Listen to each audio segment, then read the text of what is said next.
Buonasera e benvenuti a questa edizione di TG Sicilia, i titoli del nostro telegiornale. Una talpa alla procura di Palermo, arrestato un ex precario della regione siciliana, portava all'esterno interi fascicoli per informare una sfilza di indagati, tra questi anche il nipote del boss della Calza, scoperto grazie a un Trojan installato dagli investigatori nel suo telefono. Domani a Palermo l'udienza di convalida del fermo di un tunisino incastrato dalle telecamere di videosorveglianza per l'assassinio di Samir. Il movente debole spingerebbe gli investigatori ad allargare le indagini. Dopo 8 mesi di silenzio, a TG Sicilia parla il fratello di Ayman, il ragazzo trovato semicarbonizzato a Merì nel Messinese. La sua morte è ancora un mistero, chissà parli, dice il ragazzo. Il salotto buono di Catania trasformato in una pattumiera. Corso Sicilia e Corso dei Martiri attendono da decenni interventi di riqualificazione, ma i progetti restano nei cassetti del comune. Claudia Gerini a Palermo presenta Sicilian Holiday, una commedia romantica girata a Sciacca, nella quale veste i panni di un'attrice americana che scopre le bellezze della nostra Sicilia. Calcio, Lucarelli sorpassa Maran nella corsa alla panchina del Catania. Da oggi Marc Bresciano nel CDA del club di Ross Pelligra. In Serie B il Palermo punta il Brescia per una vittoria scacciacrisi.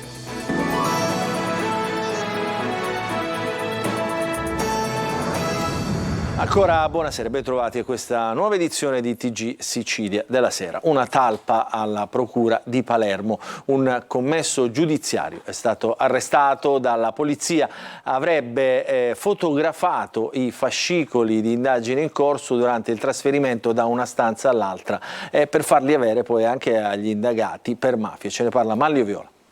Rapina, corruzione e anche mafia. Sono almeno 3 le indagini che hanno rischiato di saltare per la fuga di notizie dal Palazzo di Giustizia di Palermo dovuta ad una talpa, un commesso giudiziario incaricato di portare i fascicoli di indagine da una stanza all'altra che durante il percorso si fermava a fotografare gli atti per mandarne copie agli indagati. Si chiama Feliciano Letta e per lui oggi sono scattate le manette.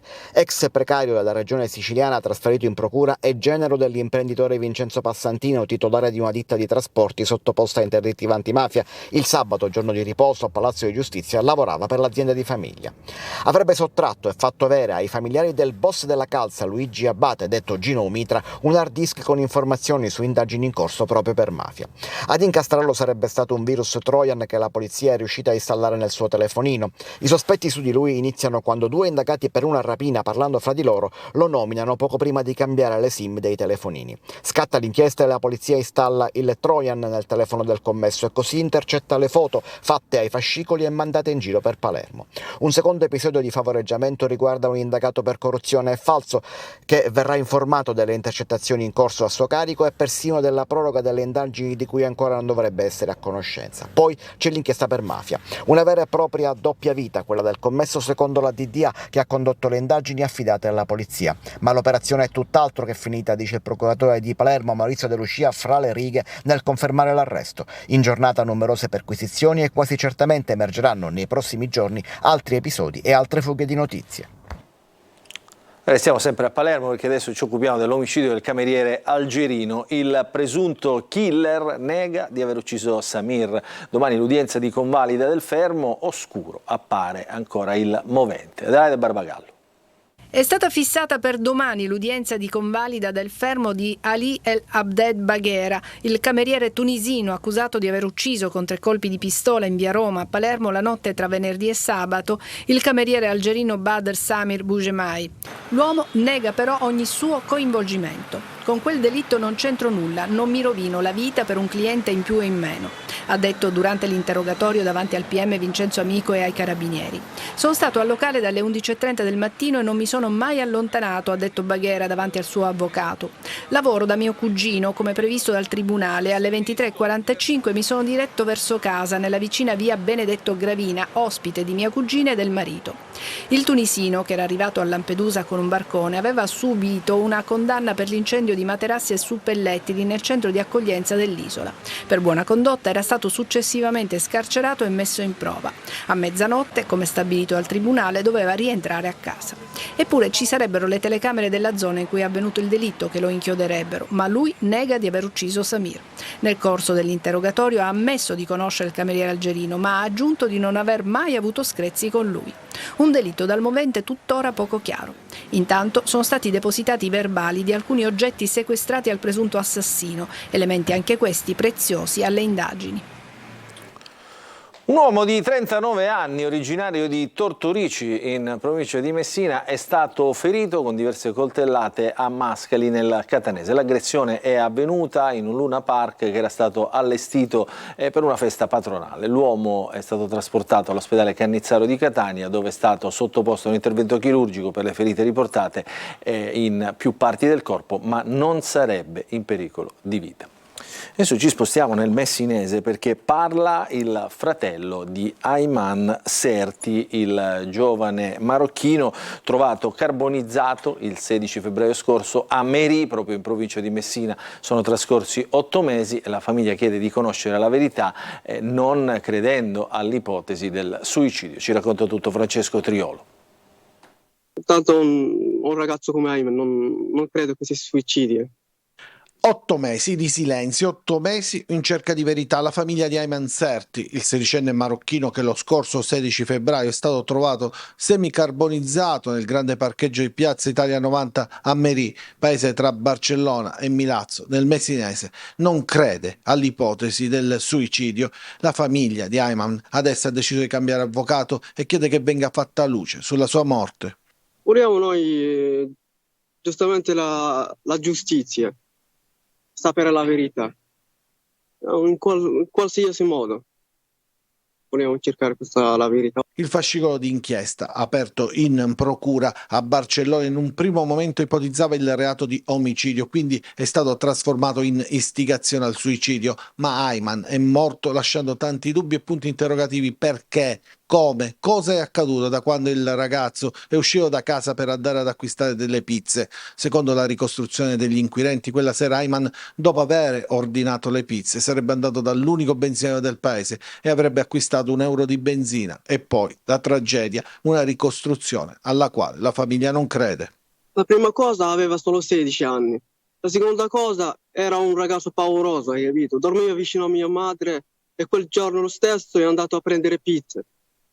Uno che si suicidia non va a prendere pizza, perché io sono andato dopo di lui, no? E quella signora che fa le pizze ha detto che mio fratello ha ordinato 3 pizze, poi si è scomparso. Anche lo stesso giorno lui aspettava mio padre, che quel giorno è venuto a dargli i soldi e trovarci. Quindi io, da queste cose, io non credo che si è suicidato. Adesso cambiamo argomento, l'occhio di Bruxelles sul caro voli in Sicilia. La Commissione europea vuole vederci chiaro sugli aumenti spropositati dei biglietti, soprattutto nei periodi festivi, che penalizzano in particolar modo i passeggeri da e per le isole. Emanuela Corsi. Biglietti più cari anche del 30% nel giro di 4 anni e profitti eccezionali per le compagnie aeree. Il caso del caro voli arriva a Bruxelles perché anche la Commissione europea vuole vederci chiaro, chiedendo una spiegazione dettagliata e completa ai vettori. Le più colpite dagli aumenti spropositati sono le isole, con la Sicilia in testa, dove le tariffe salgono alle stelle in vista del Natale, ma anche nei periodi estivi. È vergognoso impedire alle famiglie di ricongiungersi per quando si tratta addirittura di €500 a tratta. È incredibile che ci siano prezzi del genere.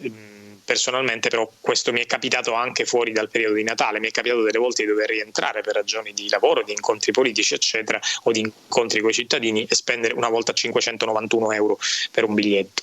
Da parte dell'Unione Europea non ci sarà comunque nessun intervento sul libero mercato, anche perché l'esecutivo non può agire come regolatore nella microgestione dei prezzi o imporla. Stiamo parlando di un servizio e quindi i servizi devono entrare in una logica di prezzo equo, quindi se ci sono speculazioni eccessive rispetto al valore assoluto che può avere un mall, l'Unione Europea può intervenire sanzionando. Ad esercitare questa pressione, un'indagine dei servizi della commissaria responsabile Adina Valean, che ha trovato subito il favore del ministro Urso e del governatore della Sicilia Renato Schifani, preoccupato da biglietti dal nord Italia all'isola che per le festività arrivano a costare solo andata già oltre i 300 euro. Ma a sperare che questa verifica europea porti a un'azione incisiva ci sono soprattutto i consumatori, con il Codacons che chiede un intervento comune a livello europeo per bloccare gli algoritmi e Assoutenti che invece invoca sanzioni esemplari verso le compagnie scorrette. Piano regionale dei rifiuti da rifare per permettere la realizzazione dei 2 termovalorizzatori previsti dal governo Schifani. Il Ministero dell'Ambiente chiede un aggiornamento al piano, quindi allo stesso piano dei rifiuti. Manlio Viola. Non ci sarà nessuno stop al percorso dei termovalorizzatori in Sicilia, ma un nuovo rallentamento, quello sì. E nel frattempo a rallentare ulteriormente il percorso ci penseranno le barricate annunciate dalle opposizioni regionali in aula. Il governatore Renato Schifani ha convocato il tavolo tecnico per la revisione del piano regionale dei rifiuti, un passaggio necessario dopo che da Roma i tecnici del Ministero dell'Ambiente hanno posto una questione di metodo. Per approvare i 2 termovalorizzatori previsti in Sicilia occorre prima revisionare il piano rifiuti. Dunque ok all'accordo fra Schifani e il ministro dell'Ambiente Pichetto Fratin, ma per dimensionare gli impianti occorre conoscere con precisione la produzione di differenziata e di frazione secca non riciclabile. In tempi brevi è stata così predisposta la nuova bozza di aggiornamento del piano rifiuti della Sicilia, che adesso passa al tavolo tecnico e poi diventa norma da affrontare in Parlamento. Ma le barricate annunciate da PD e 5 Stelle sono su un aspetto specifico della nuova bozza, ovvero l'annullamento del limite dei 3 km di distanza fra gli impianti di smaltimento e i centri abitati. Una guerra di principio e di comunità che rischia di far slittare ancora una volta tutto e proseguire di emergenza in emergenza. E ci sono i rifiuti di cui si parla sulla carta, si parla all'interno delle aule della regione, poi ci sono i rifiuti, quelli veri, che hanno trasformato un salotto buono di Catania in una discarica. Stiamo parlando di Corso Sicilia e Corso dei Martiri, che attendono da decenni interventi di riqualificazione, ma i progetti restano sempre nel cassetto del comune. Intanto c'è uno spiraglio per un parcheggio multipiano. Ci racconta tutto Tonino Devana.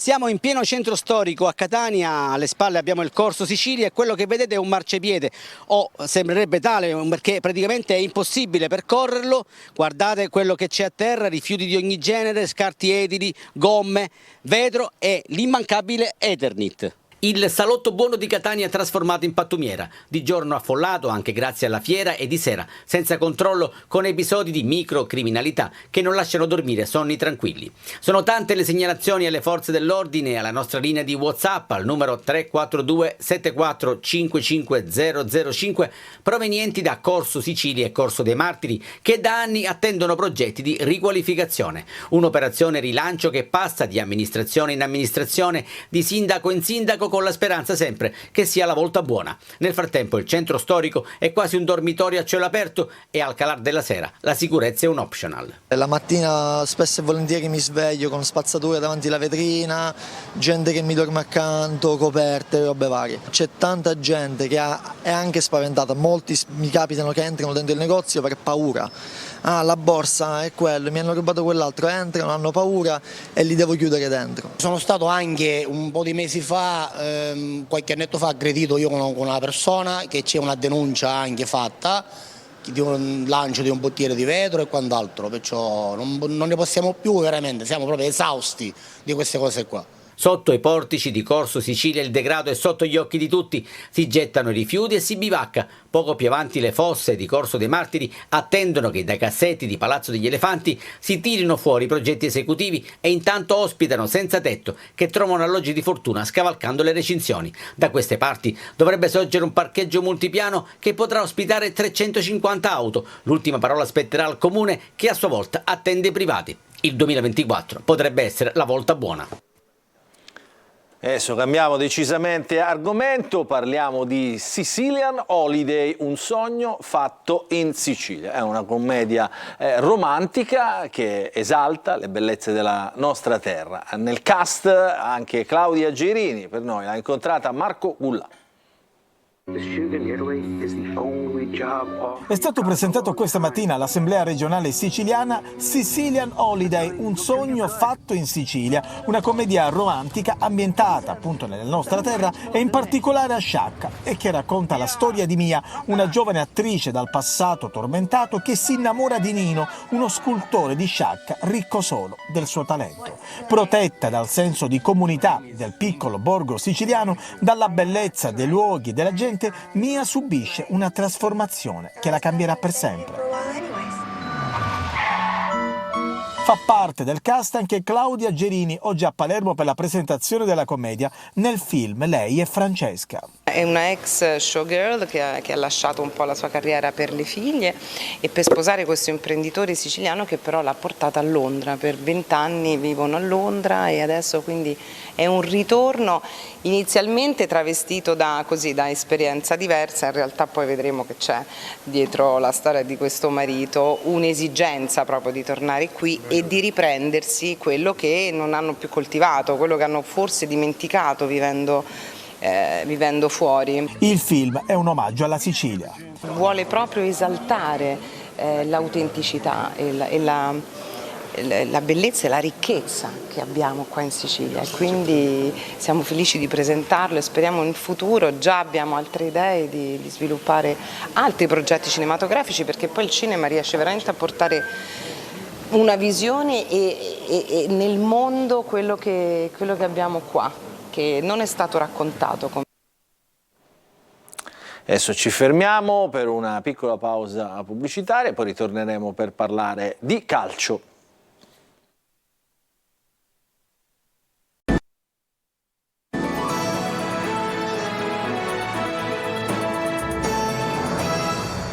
Ben trovati nella seconda parte del nostro TG Sicilia, parliamo di calcio, sono ore tormentate queste per i rossazzurri del Catania, volata 3 per scegliere il nuovo allenatore, in corsa Baldini, Lucarelli e Maran. Domani intanto si scende in campo, torna il calcio giocato per la Coppa Italia, in panchina appunto nel Catania siederà Zeoli, il servizio.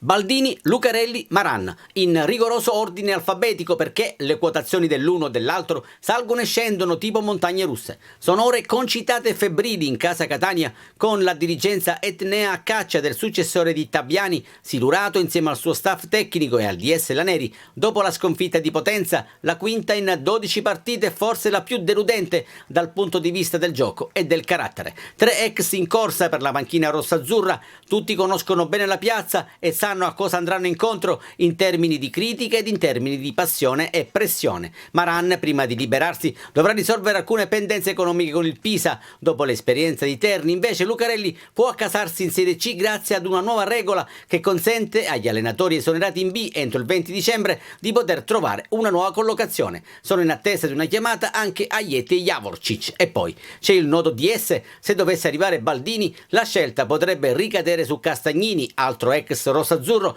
ma il nome caldo è quello di Faggiano, che ha lavorato nel Parma della Cavalcatena con l'attuale DG Carra. L'annuncio dell'allenatore e del nuovo direttore sportivo è atteso nelle prossime ore. Domani alle 21 intanto il Catania torna in campo per il secondo turno di Coppa Italia. Al Massimino arriva il Picerno e sulla panchina rossazzurra siederà Michele Zeoli, tecnico della Primavera e già vice di Ferraro. Per ovvi motivi è prematuro parlare di formazione. Probabilmente scenderà in campo chi ha giocato meno. In ogni caso tutti avranno voglia di riscatto per convincere e scalare gerarchie in vista della nuova conduzione tecnica.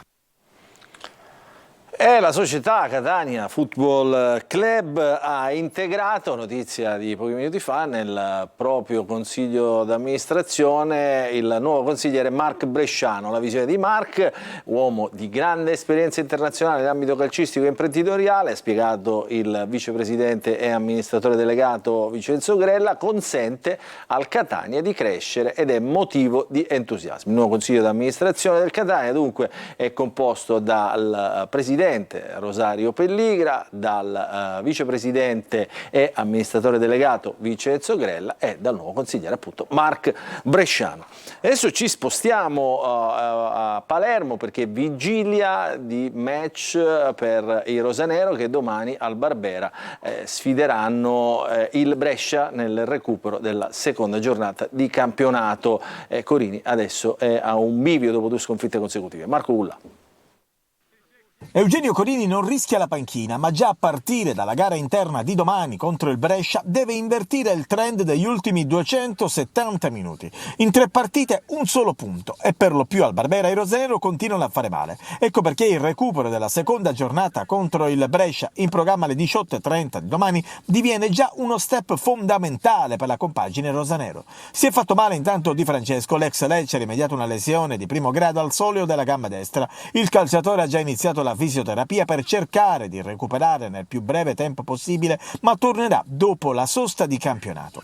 Corini però può nuovamente contare su Di Mariano e Koulibaly che faranno parte dei convocati per la gara contro le rondinelle. Potrebbero trovare spazio nel corso del match, ma non partiranno titolari. Un nuovo bivio per il Palermo e per Corini che per scardinare la sua ex squadra si affiderà ancora al 4-3-3 e al tridente con Insigne confermato a destra, Mancuso nell'ibrido ruolo di esterno sinistro accentrato, mentre Brunori confermato al centro. L'allenatore bresciano sotto pressione a 180 minuti per far cambiare direzione al suo Palermo. Domani il Brescia, poi domenica, sempre in casa, ci sarà il Cittadella. Questa era l'ultima notizia, il telegiornale finisce qui, l'appuntamento è rinnovato a domani con l'informazione di Antenna Sicilia a partire appunto dal mattino con Buongiorno Sicilia. Grazie per averci seguito, buon proseguimento di serata a tutti.